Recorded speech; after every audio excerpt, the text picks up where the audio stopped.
සුබ දවසක් ඔයාලා හැමෝටම මගේ YouTube channel එකට ඔයාලව සාදරයෙන් පිළිගන්නවා. ඇත්තටම අපි කාන්තාවෝ හැටියට ගෙදරට වෙලා ඉන්නකොට විවිධ වූ ආකාරයේ විවිධ වූ මානසික ස්ට්‍රෙස් අපි හැමෝටම තියෙනවා. ඉතින් අපි හැමෝම කාන්තාවෝ හැටියට ගොඩාක් අපි දරුවොත් එක්ක ගෙදර නිවසේ කාලය ගත කරනකොට අපිට ගොඩාක් විවිධාකාරයේ වූ විවිධ ප්‍රශ්න වලට මුහුණ දෙනවා. ඉතින් අපි හැමෝම ඒ නිසා ඉන්නේ කාර්යබහුල ජීවිතයක් ගත කරන්නේ. ඉතින් අපි ඒ කාර්යබහුල ජීවිතය අපි දුහනවාම වගේ දැනෙන හැඟීමක් දැනෙනවා. ඉතින් කාන්තාවෝ හැටියට අපි එකම තැනකට වෙලා ඉන්නකොට මෙන්න මේ කියන මානසික මට්ටම මේ අවපීඩන තත්ත්වය නැති කරගන්න ගොඩාක් හොඳයි අපි ගෙදරට වෙලා මොනවා හරි දෙයක් අපි මුදල් උපයන්න හරි එහෙම නැත්තම් ඒක විනෝදය තකා හරි මොනම හරි දෙයක් අපි වෙනුවෙන් යමක් කරගන්න අපේ මනස සුවපත් කරගන්න. ඉතින් මං හිතනවා මොනම හරි දෙයක් කියලා කිව්වහම මොනම හරි දෙයක් කරන එකට වඩා ඒක ඉතා අර්ථවත් වූ දෙයක් කරනවා නම් ඒක අපිට ගොඩාක් වටිනවා. ඉතින් මං ගත්තොත් මගේ ජීවිතයේ මට ගොඩාක් නොලැබුණු ළඟා කරගන්න බැරි වුණු දේවල් ජීවිතයේ තියෙනවා. හැබැයි ඒ දේවල් දිහා බලා පසුතැවිලි වෙනවට වඩා මම මගේ ජීවිතයේ අද දවස මං ගොඩාක් සතුටින් ගත කරන්න උත්සාහ කරනවා. ඒක මට පුළුවන් ආකාරයෙන් මම මගේ මනස සුවපත් කරගන්න පුළුවන් හැම දේම මම කරගන්නවා. අපි ගෘහණියක් හැටියට කසාද බැඳලා ජීවිතයේ අපිට ළමයි ඉන්නකොට ළමයි හම්බුනාට පස්සේ අපි ඒගොල්ලෝ වෙනුවෙන් කාලය වෙන් කරනවා. එයාලා තමයි අපේ ජීවිතේ වෙන්නේ. ඉතින් එතකොට අපිට ගොඩාක් දේවල් මිස් වෙන්න ගන්නවා. මොකද අපි හැම දෙයක්ම එයාලා වෙනුවෙන් කරනවා. අපි හිතන පතන හැම දෙයක්ම ඊට පස්සේ අපිට කරගන්න බැරුව යනවා. ආර්ථිකය අපිට ගොඩාක් ඒ වෙනුවෙන් හරස් වෙනවා. ඉතින් මොකද ආර්ථිකය අපේ දරුවෝ වෙනුවෙනුත් ඒ යම් කොටසක් අපිට එතකොට වියදම් කරන්න අයින් කරන්න වෙනවා. මොකද එයාලා තමයි අපේ මුළු ලෝකයම. ඉතින් ඒ නිසා ස්වාමියාට හයියක් වෙන්නත් අපේ මනස සුවපත් කරගන්නත් දරුවෝ වෙනුවෙනුත් අපිට පුළුවන් මොනවද කරන්න කියන එක අපි හිතන්න ඕනේ. මම හිතනවා හැම කෙනෙකුටම මොනම හරි දෙයක් අපිට පිහිටලා තියෙනවා. සමහර කාන්තාවක් ඉගෙනගෙන යමක් කරන්න පුළුවන්. සමහර කාන්තාවෝ මොනම විදිහකට හරි කියන්නේ එයාට අත්කම් වැඩක් වෙන්න පුළුවන්. ඒ මොනම හරි දෙයක් පිහිටලා තියෙනවා. මෙන්න මේ දේ අපි මුලින්ම හඳුනා ගන්න ඕනේ. ඒ හඳුනාගත්තට පස්සේ අපි අන්න ඒක මුලින්ම අපි ස්ටාර්ට් කරන්න ඕනේ. මුලින්ම පටන්ගෙන බලන්න ඕනේ මේකෙන් යම් දෙයක් මට ගන්න පුළුවන්ද කියලා. ඇත්තටම මට මහන්න පුළුවන්. මොකද ඒක මගේ අම්මත් මහපු නිසා මට මහන්න පුළුවන්. ඉතින් මම මුලින්ම මගේ දේවල් මම මහන්න පටන් ගත්තා. මම ඒක කරන්න පටන් ගත්තේ ඔයගොල්ලෝ දන්නවා අද ෂොප් එකකට ගියාම ඇඳුමක් ගන්න ගොඩක් ලොකු මුදලක් අපිට දරන්න වෙනවා. මට නම් ඒ ඇඳුම අරගෙන ඒක බලලා ඒකේ මිලත් එක්ක බලපුවාම මට හරි දුකක් දැනෙනවා ඒ වගේ මුදලක් වියදම් කරන්න. මොකද මට පුළුවන් ඒ යන වියදමෙන් මං මහගත්තොත් මට ඇඳුම් දෙකක් විතර ඇඳුම් ප්‍රමාණයක් මහ ගන්න පුළුවන්. ඒ නිසා මං හැමදාම අවුරුද්දකට වුණත් ඇඳුම් ගන්න ගියාම බොහෝ විට මං කරන්නේ හස්බන්ඩ්ගෙන් මට ඇඳුම් වලට යන මුදල දෙන්න කියලා. එතකොට මම ඇඳුම් එකකට හරි දෙකකට හරි මුදල් දුන්නාම මං ඒකෙන් කරන්නේ රෙදි අරගෙන මටයි ගෙදර දරුවටයි ඉතින් අවශ්‍ය විදියට මට අවශ්‍ය ආකාරයේ මම ඇඳුම මහ ගන්නවා. ඉතින් ඒක ඇත්තටම මගේ ඇඟට ගැලපෙන විදියටයි සහ මගේ මහත්තයාගේ පර්ස් එකටත් ඒක හරියනවා. ඉතින් මට එතකොට එක ඇඳුමක් ගන්න ගියපු එක ඇත්තටම මම සමහර වෙලාවල් වලට එක ඇඳුමකට යන මුදලෙන් මම ඒ කියන්නේ සූට් දෙකක් හෝ මට තුනක් අනිවාර්යෙන්ම මහ ගන්න පුළුවන්.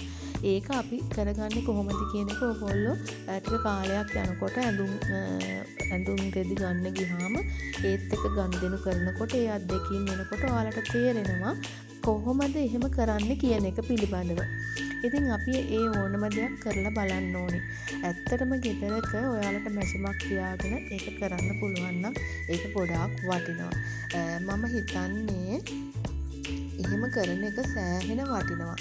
ඉතින් මම එහෙම ගෙදරදිත් ඒ වගේ දේවල් කරා. මගේ ඇඳුම්, මගේ දියණියගේ ඇඳුම් සියලුම දේවල් මම මහගන්නවා. ඉතින් මම වෙඩින් ෆ්‍රොක් එක පවා මහනවා සමහර අවස්ථාවලදී. ඇත්තටම ගොඩක් අය පුදුම වෙනවා ඒක මම මහපු එකද නැත්නම් ෂොප් එකෙන් ගත්ත එකද කියලා. ඉතින් ඇත්තටම මට ඒක පුදුම දෙයක් නෙවෙයි.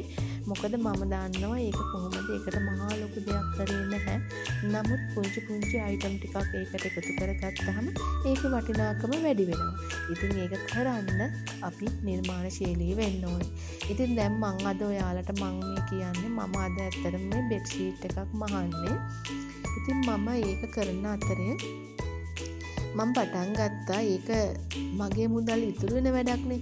හැබැයි ඉතින් හස්බන්ඩ්ට එයාගේ දරුවන්ගේ වැඩයි හැම දෙයකටම මුදල් වියදම් කරන්න මදි නිසා මම හිතුවා මේත් එක්කම මටත් මුදලක් හොයාගන්න පුළුවන් දෙයක් කරන්න පුළුවන්ද කියලා. ඉතින් ඒ අනුව මෙන්න මේ විදිහට මම බෙඩ් ෂීට් මහන්න පටන් ගත්තා. ඉතින් ඇත්තටම කියන්න සතුටුයි. දැන් මට ගොඩාක් ගමේ ඕඩර්ස් එනවා. ඉතින් ඒ ඕඩර්ස් වලින් මං යම් මුදලක් උපයනවා. සාධාරණ මුදලට ඒ අයට ඒගොල්ලෝ කියන විදිහට මම මගේ බෙඩ් ෂීට් එයාලට මහලා දෙනවා. ඉතින් මම මෙන්න මේකෙන් යම් මුදලක් දැන් හොයනවා. ඉතින් ලොකු මුදලක් නෙවෙයි. සමහරු හිතයි ඔයා එච්චර ලොකු මුදලක් හොයනවද කියලා. අනේ නැහැ, ඇත්තටම එහෙම නැහැ.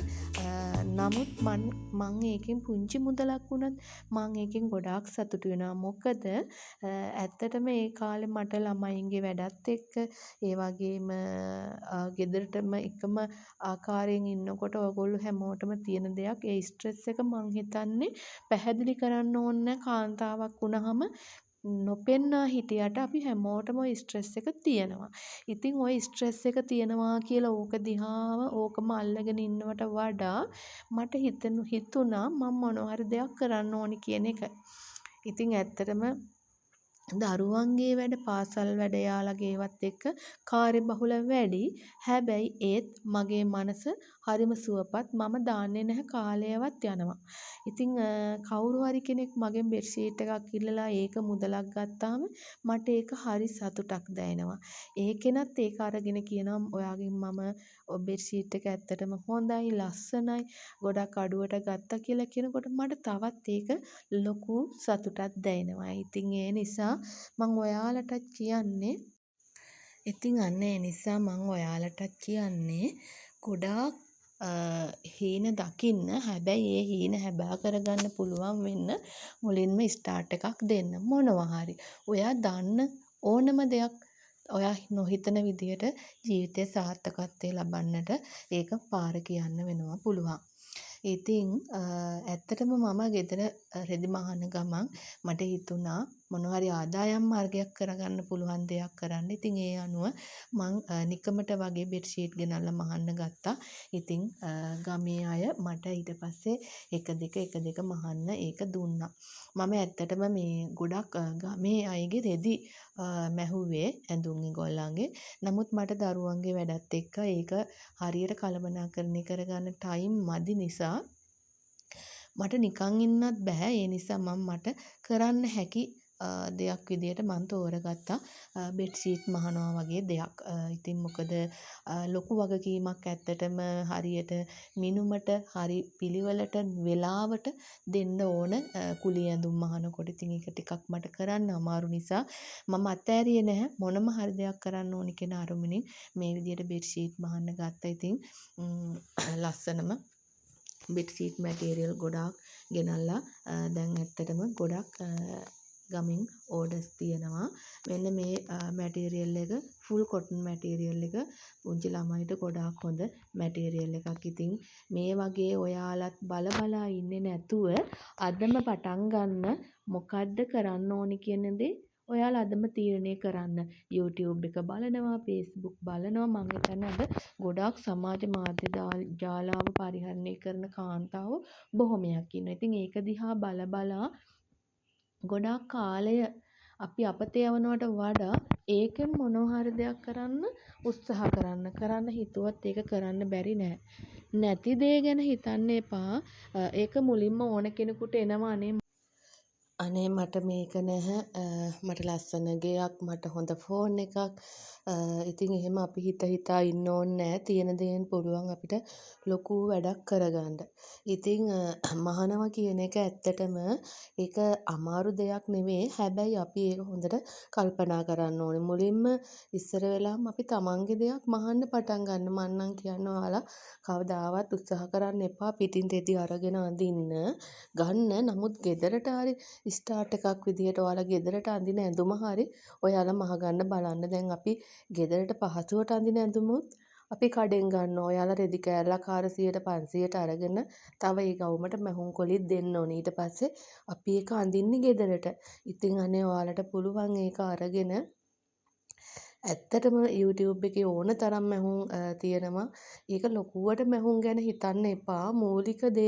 මූලික ගවුම විතරක් ඔයාලා එකපාරක් මහලා බලන්න මම කියන නිසා ඇත්තටම ඔයාලට මහගන්න ආස හිතෙනවා සහ මහගන්න පුළුවන්. ඉතින් ගෙදරට අඳින ඇඳුමෙන් පටන් ගන්න. ඊට පස්සේ ඔයාලට දිගටම ආස හිතෙනවා. එතකොට ඔයාලා වෙනදා එක ඇඳුමක් ගන්න මුදලෙන් ඔයාලට ඇඳුම් දෙකක් හදාගන්න පුළුවන්. අන්න එතකොට ඇත්තටම ඔයාලට ආස හිතෙනවා. එතන තමයි පොයින්ට් එක. ඒ පොයින්ට් එකට ආස කරන්න ලස්සන රෙද්දක් දැක්කම මම මේකෙන් ඇඳුමක් මහ ගන්නවා කියන එක හිතන්න. පළවෙනි පාර වරදී, දෙවෙනි පාර වරදී. හැබැයි ඔයාලට හරියනවා ඊට පස්සේ. ඉතින් එහෙනම් මං හිතනවා මගේ පෞද්ගලික අත්දැකීම් තමයි ඔයාලට කීවේ. ඉතින් මං හිතනවා ඒක ඔයාලට ප්‍රයෝජනයක් වේවි කියලා. ඒ වගේම ඒක වැදගත් ඇති කියලා මං හිතනවා. ඉතින් එහෙනම් ආයෙම දවසක ඔයාලා හම්බ වෙන්න බලාපොරොත්තු වෙනවා මම. හිතට ගන්න මේ කියන දේවල් ටික බොහොම ස්තුතියි.